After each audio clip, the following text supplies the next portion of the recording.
What comes after in your name? A. T.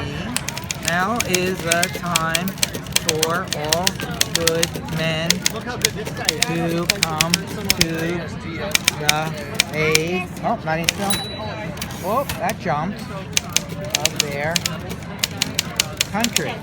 Or, as you see, my typing makes me feel really embarrassed. Why are you out here today with all your typewriters?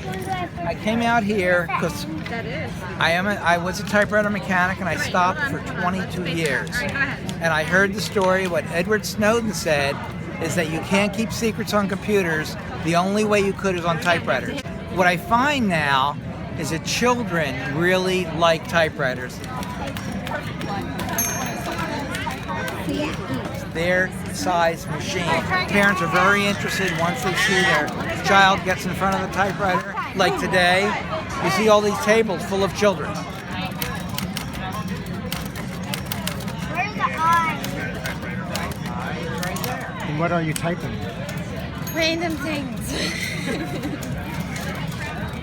What it is you hear the sound. And the other group of people that really like typewriters are writers. This is a 1924 Underwood typewriter. What Underwood did, the story of Underwood, is he worked for Remington. He was a ribbon seller. And in like 1895, Remington wanted to start making their own ribbons.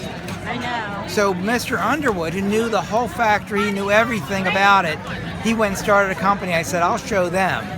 And Underwood became the most successful typewriter from like 1905 till 1961 when the Selectrics took over. And Selectrics ran over everybody because they're just so good.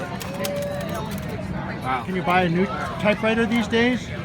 There's a company in China making them, but the quality isn't there any longer. There's no reason to have a quality typewriter in that, so I get old typewriters.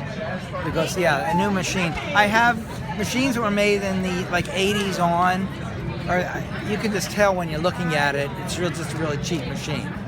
And so these are quality products.